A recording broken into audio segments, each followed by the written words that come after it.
दोस्तों, मैं ये कहूंगा कि आपके इस आंदोलन का नेतृत्व करने के लिए, आपकी लड़ाई लड़ने के लिए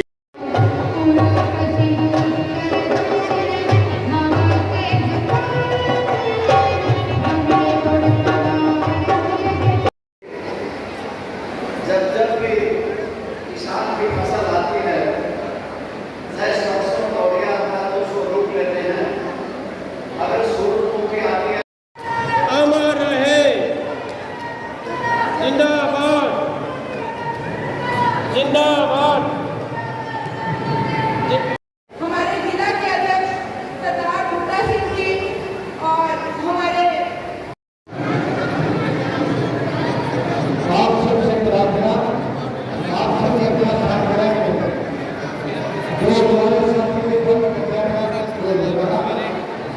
सभी साथियों से प्रार्थना व्यवस्था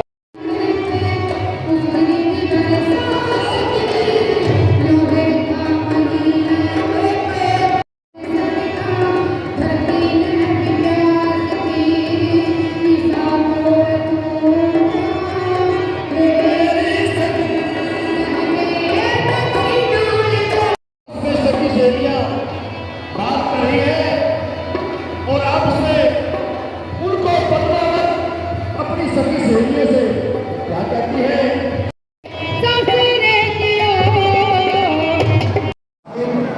और उनसे लोकसभा के प्रत्याशी माननीय श्री राजा सिंह चौटाला जी के लिए एक बार जोरदार तालियां बजाकर स्वागत है।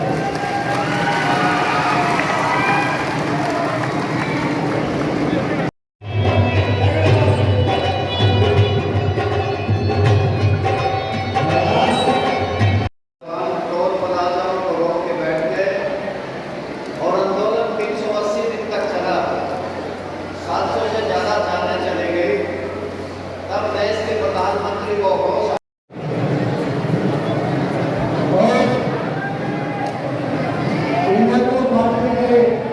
माननीय प्रदेश अध्यक्ष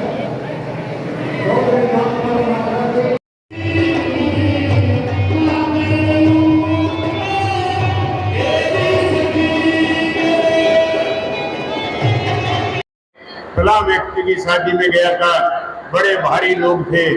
दोस्तों, यहाँ ताकतवर उसी व्यक्ति को कहा जाता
ये 400 पार वाले हैं, इनको सबक देने, अभी जो एसवाईएल का विरोध करने वाले लोग, उनको भी यहाँ से खाली हाथ लौटाने का काम। कुरुक्षेत्र की सीट अब की बार इंडियन नेशनल पार्टी जीतेगी। युवा जो है, जो मेरे विधानसभा के सेशन के दौरान जो मुझे सुनते हैं, जो बात मैं प्रदेश की क्योंकि उठाता हूँ, मुझे ये उम्मीद है कि बहुत सारे ऐसे साथी भी होंगे जो मुझे कभी नहीं मिले होंगे, जिनसे मेरा कभी दूर का रिश्ता भी नहीं रहा, लेकिन इस चुनाव में न केवल मुझे वो अपना वोट देंगे, लेकिन मेरे लिए काम करेंगे। एक कार्यकर्ता के रूप में मेरी ताकत है। चौटाला साहब, कुरुक्षेत्र में आप किससे अपना मुकाबला मानते हैं? एक इंडिया गठबंधन का, एक भाजपा का है। अभी कार्यकर्ताओं की बैठक हो रही है। जी। अभी चुनाव दूर है।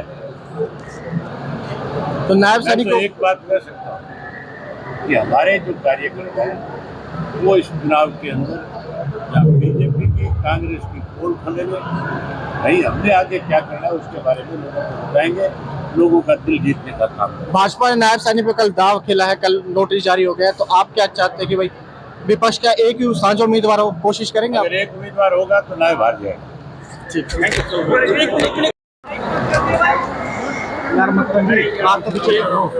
आपने सुनील देखा आने विधानसभा बैठक का स्थान निर्धारित किया गया, छोटा पड़ गया। हमारे कार्यकर्ताओं के हमको बहुत बुलंद है और जनता पार्टी और कांग्रेस के उम्मीदवारों को इस इलेक्शन से दूर रहना पड़ेगा। फिर आपको मेहनत करनी पड़ेगी, फिर आपको अलग अलग ग्रुप में इकट्ठे होकर के वार्ड तक घर तक जाना होगा। गांव के अंदर एक व्यक्ति से संपर्क करना होगा। आज इस कांग्रेस में भाजपा की हालत ऐसी है कि इनके पास कोई उम्मीदवार नहीं है। इन्होंने तो उम्मीदवार को इम्पोर्ट किए हैं।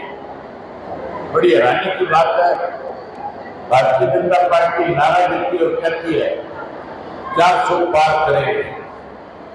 इन 400 पार करने वालों के पास इस कुरुक्षेत्र लोकसभा क्षेत्र में कोई एक ऐसा कार्यकर्ता इनके पास नहीं था जिसमें ये विश्वास और भरोसा करते हैं कि अगर हम इसको टिकट देंगे, अगर हम इसकी जिम्मेदारी लगाएंगे, ये अपनी जिम्मेदारी को अच्छे ढंग से निभाने का काम करेंगे।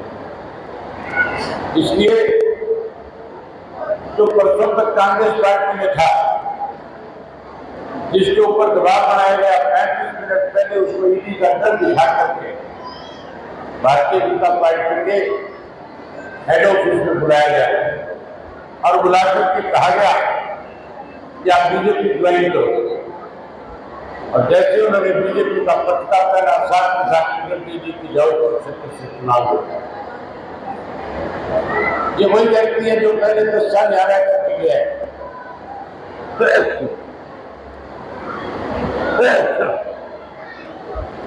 लोगों से वोट देश की परिस्थितियों से गुजर रहा है। भारतीय जनता पार्टी ने सत्ता में आने से पहले लोगों के साथ बहुत बड़े बड़े वायदे किए। हमारे देश के प्रधानमंत्री ने वायदा किया था और कहा था कि भारतीय जनता पार्टी की अगर सरकार बनेगी तो सरकार बनने के बाद हर वर्ष 2 करोड़ पढ़े लिखे युवाओं को रोजगार देने, नौकरी देने। युवा को कैसे प्रभावित किया जाए इसके लिए इस किस्म की बात कही गई। गरीब आदमी का वोट भारतीय जनता पार्टी के पक्ष में आए, इसके लिए वायदा किया था और कहा था कि जो काला धन कांग्रेस की राजनीतिक रूप से विदेशों में जमा कराया गया है, हम उस काले धन को वापस लेकर के आएंगे और हर व्यक्ति के खाते में 15-15 लाख रुपया जमा कराने का काम है। माताओं बहनों से वायदा किया था और कहा था तुम्हें चूल्हे से मुक्ति दिलाएंगे। किसान के साथ वायदा किया था कि तेरी फसल की एमएसपी देंगे और 2022 में तेरी फसल के दाम 2 गुना देंगे। फसल के दाम 2 गुना करने की बजाय 3 कानून बना दिए। 13 महीने तक पंजाब के, हरियाणा के, उत्तर प्रदेश के, राजस्थान के, मध्य प्रदेश के किसान ने दिल्ली के चारों तरफ बैठ करके किसान को एमएसपी मिले, काले कानून। तो फिर मान के चलो आगे जब अक्टूबर में विधानसभा का चुनाव होगा तो फिर इस प्रदेश से भारतीय जनता पार्टी सत्ता से बाहर हो जाएगी और Indian national local party Haryana प्रदेश में सत्ता से काबिज हो जाएगी।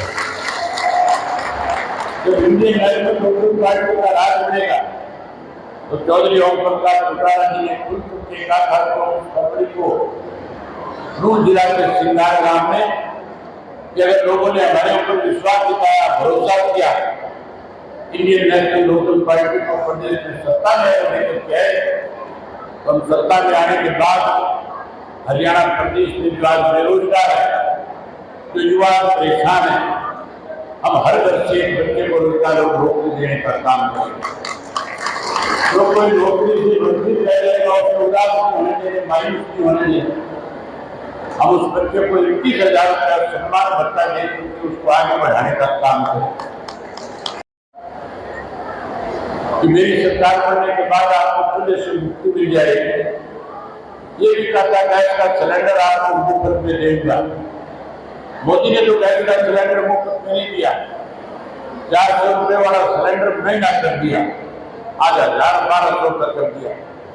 आप इंडियन नेशनल लोकदल पार्टी को सत्ता में लेकर के आओ, हम सत्ता में आने के बाद हर महीने की पहली तारीख को गैस का सिलेंडर आपको घर में मुफ्त में भेजने का काम करें। वही हर गृहिणी के खाते में उसकी रसोई ठीक तरह से करें, रसोई का पैसा उसको किसी से मांगना ना पड़े, उसके लिए 1,100 रुपया हर गृहिणी के खाते में हर महीने की पहली तारीख को सरकार की तरफ से डालने का काम है। इसके साथ साथ चाहे युवाओं को बेरोजगारी भत्ता देने, महिलाओं को गैस का सिलेंडर देने। आज साथियों